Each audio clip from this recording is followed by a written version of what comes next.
What's going on, everybody out there? How you doing? This is Dustin Marion again on another episode of Fantasy Nights. Welcome back. It's been a little bit.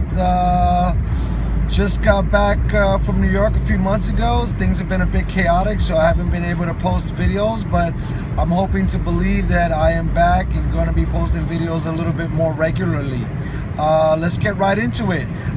Something that I'm scratching my noggin right now about is whether or not we'll take Dak over Ezekiel Elliott as Rookie of the Year.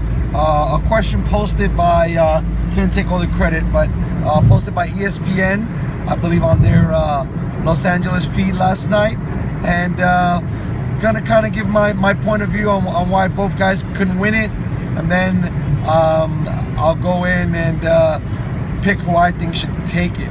So let's start with the easier one. I think a lot of pressure was on Zeke coming out of college. Expectations were really high. I for a second, I poo-pooed it just because I felt that, it was going to be a bit difficult. I mean, I know running back is probably the easier of, or the more, the easier, right? That's correct grammar. The easier position to kind of translate. Excuse me, by the way, driving to work, at an internship, trying to get my sports game on, but that's for another segment. But anyways, easiest position to transition onto the field, but I don't know. I thought that maybe Jerry Jones might have, messed with a few things. I mean, they got Alf in there, which was Alfred Morris, and they had McFadden, and I thought it was going to be kind of more of a, 3 running back carousel, them picking and choosing, but Zeke definitely has exceeded expectations. I don't know where his numbers are at right now, but if I had to guess, I'm sure he's about somewhere in the 1,300 range. The last time I counted, he was about in the 10 plus touchdown range. He could be 11 or 12 right now. That's both receiving and rushing. It's funny how that stat now is combined. Before, it was a bigger deal being just one or the other. Sorry if I got the music in the background. This is a good song, Ricky Martin. He's Puerto Rican, which I find very interesting because I myself am Puerto Rican. But again, back without falling off topic too much. So Zeke, lights out, has been fantastic, has been reading the blocks. The offensive line coaches have been doing a great job creating creases and coaching up the guys there. Jerry Jones' son, who I think is the guy really pulling all the strings there. Certain outlets, whether it's Fox Sports, or it's TMZ Sports, where he just spoke about benching Romo was the toughest decision he had ever done. I'm starting to believe that Jerry Jones' son is running the ship there. I started to believe that ever since last year. But Zeke has been running great, running with power, great hands, finishes runs. There was a run in the preseason that I kind of thought that was an indicator that, this kid is here to play and he's serious and the game isn't too big for him. It was the same game that Tony Romo got injured in against Dallas, and Zeke put his shoulder down against Cam Chancellor, and I think he ran Chancellor over, and I was kind of just like, wow, this kid is really, really good. I've watched some of his games. The Steelers game was probably, in my opinion, a little bit more of his coming out party, just because for fantasy purposes, he put up 40 points, and that was in a PPR. I think in standard, he might have put up something like 27 points, and it was probably a little bit of change by standard, who does a little bit of a different rating.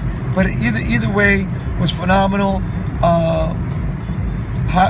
Really, in my opinion, a large reason why the Cowboys are doing as good as they are. I mean, to me, the secret of a good defense is having a good run offense, because you can pound the rock, You can keep your defense fresh. You can really grind out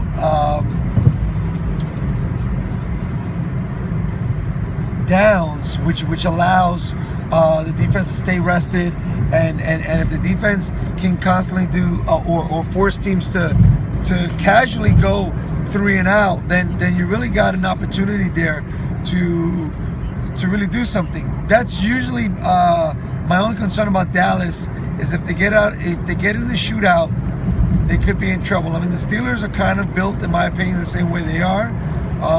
Kind of a high-powered offense, no real defense, which is why I think at the end of the day, they kind of lost that game. The Steelers did, was because it all came down to whoever had the last possession.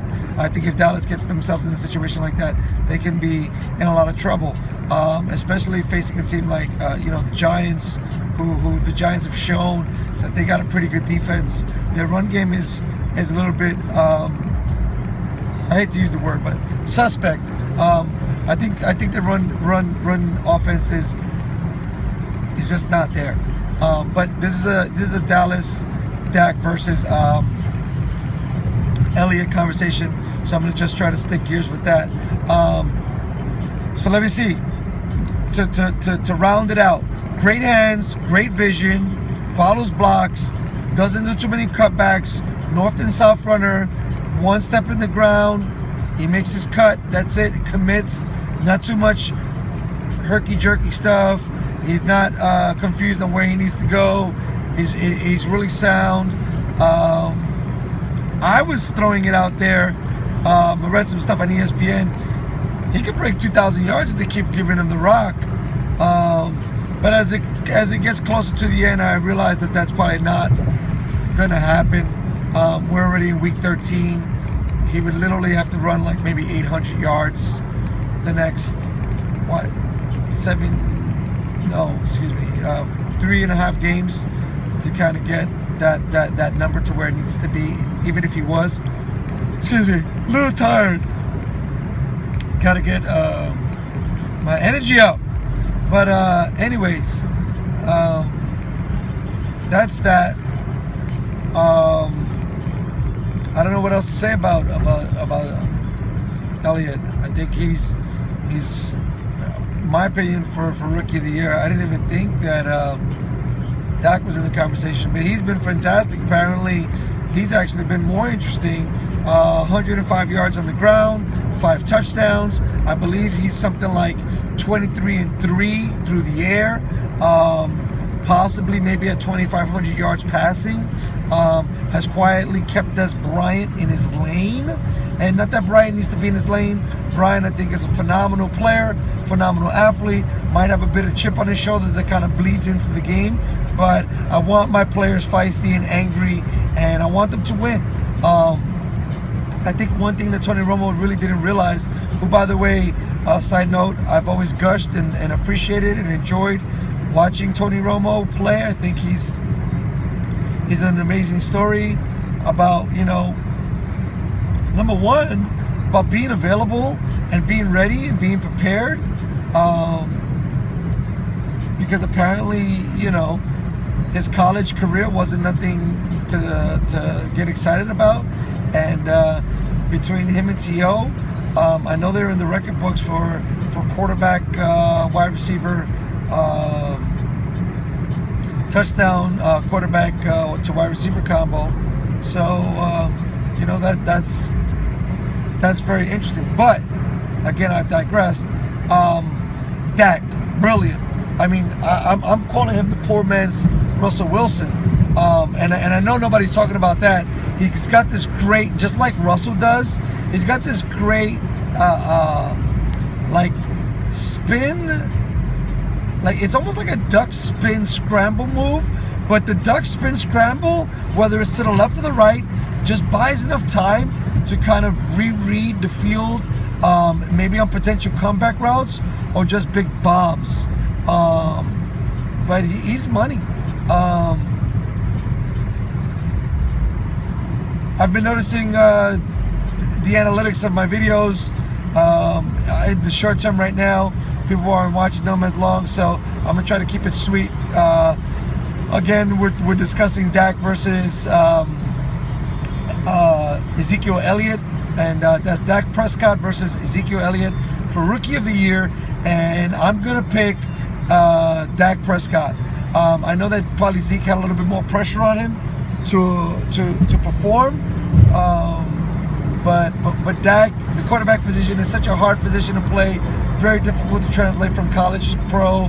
That's probably why I'm not a big college football fan, but absolutely fantastic, great. I mean, it's amazing. His performance is amazing. The kid has ice water in his veins. For a while there, he broke Tom Brady's attempt rate versus interception, and he was like, I don't know, something like at either 205 or 215 attempts with no interceptions past Brady. And then I think once he got the record, he kind of let it go a little bit and started to grip it and rip it, and really didn't really worry about the stats on that half. But there you have it. I pick Dak over Zeke, and stay tuned. There's definitely going to be more videos. Please subscribe to my video channel. I want to kind of grow my network and blow up. Leave me any comments, questions. If you want me to do a particular video about something and you want my opinion, I would love to. And subscribe to the channel, and thumbs up or thumbs down, you let me know, and tell me what I should be doing better or more or less. Really excited to be vlogging, really excited to be a part of YouTube. So thank you guys so much for tuning in. Enjoy the rest of your day. Peace out.